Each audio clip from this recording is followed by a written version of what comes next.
Hello friends, இது உங்கள் green தமிழா. இனி நம்ம மூவி ரிவ்யூவில் பெர்லியன் வெப் சீரிஸ் ரிவ்யூ தான் பார்க்க போகிறோம்.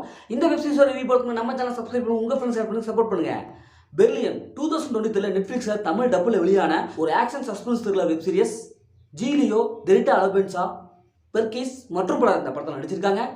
இந்த சீரீஸோடைய கதை என்னென்னா, பாரிஸில் ஒரு இடத்துல நிறைய பணம் இருக்குது. இதை எப்படியாவது கொள்ளையடிக்கணும் அப்படின்னு சொல்லிட்டு நம்ம ஹீரோ டீம் அப்படியே பிளான் பண்ணுறாங்க.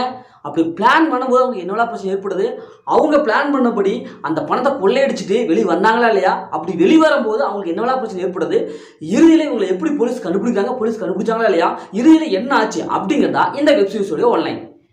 இந்த வெப் சீரிஸோடைய பாசிட்டிவ் பார்த்தலாம். தமிழ் டப்பிங் ரொம்ப சூப்பராக இருக்குது. ஸ்க்ரீன் பிளே வைஸ் பார்க்கும்போது சூப்பரான ஒரு ஸ்க்ரீன் பிளே கொடுத்துருக்காங்க. ஏன்னா ஒரு கொள்ளையடிக்கிற வெப் சீரிஸுக்கு என்னவெல்லாம் ஸ்க்ரீன் பிளே தேவையோ அதை பர்ஃபெக்டாக கொடுத்துருக்காங்க. வெப் சீரிஸோட ஃபர்ஸ்ட் ஹாஃப்ல கடைசி வரைக்கும் அப்படியே சும்மா ஓடிட்டே இருக்காங்க. ஃபைட் சீக்வன்ஸ்லாம் தரமாக இருக்குது. அதே மாதிரி இவங்க பண்ணுற அந்த பிளானிங் பண்ணுவோம் கொள்ளையடிக்கிறதுக்கு இப்படிலாம் ஸ்கெட்ச் போடுவாங்க, அந்த சீன்ஸ்லாம் பர்ஃபெக்டாக வந்திருக்கு. வெப் சீரிஸில் நடிச்ச எல்லாருமே சூப்பராக இருக்குது. எல்லா கேரக்டரும் நம்ம ஃபாலோ பண்ண முடியுது. ஏன்னா அந்தளவுக்கு ஒரு தரமான ஒரு கேரக்டர் வைஸ் பார்க்கும்போது ஒரு தரமான ஒரு சம்பவத்தை செஞ்சுருக்காங்க. ஹீரோ ஆகட்டும், அவங்க ஃப்ரெண்ட் ஆகட்டும், ஒவ்வொரு கேரக்டரும் நம்ம ஃபாலோ பண்ணுறதுக்கு ஈஸியாக இருக்குது. குறிப்பாக ஹீரோடைய கேரக்டரை ஃபாலோ பண்ணாவே போதும், மொத்த வெப் சீரிஸை நம்ம அதை பார்த்து முடிச்சிடலாம். சீரிஸோட மியூசிக் மியூசிக் சூப்பராக இருக்குது. சினிமாட்டோகிராஃபிக் செம்மையான ஒரு சினிமாட்டோகிராஃபி கொடுத்துருக்காங்க. அது கேமரா ஆங்கிள் செம்மையாக இருக்குது. இப்போ 8 எபிசோடு இருக்குது. ஆனால் ஒவ்வொரு எபிசோடு பார்க்கும்போது நமக்கு அடுத்தடுத்து என்ன நடக்கும், எப்படா இவங்க பணத்தை கொள்ளையடிக்கிறாங்க எப்படி அப்படிங்கிற அளவுக்கு நம்மளை அப்படியே அடுத்தடுத்து என்ன நடக்கும் அப்படிங்கிறது யோசிக்க வைக்குது. கிளைமேக்ஸ் சூப்பராக இருக்குது. யாரும் எதிர்பார்க்காத ஒரு கிளைமேக்ஸ் கொடுத்துருக்காங்க. இப்போ சீரிஸோடைய மைனஸை பார்த்துடலாம். இதோட மைனஸ்னாவே இதோடைய அந்த ரன்னிங் டைம் தாங்க. ஏன்னா ஒவ்வொரு எபிசோடும் 1 மணி நேரம் ஓடுதுங்க. அதை ஷார்ட் அண்ட் ஸ்வீட்டாக முடிச்சிருக்கலாம். ஏன்னா கிட்டத்தட்ட ஒரு 60 நிமிஷத்துலேயே அந்த எபிசோடைய இதுதான் சொல்ல வந்திருக்காங்கப்பா அப்படின்னு நமக்கு தெரியுது. இருந்தாலும் இது 1 மணி நேரம் கொஞ்சம் அதிகம் ஓவரு.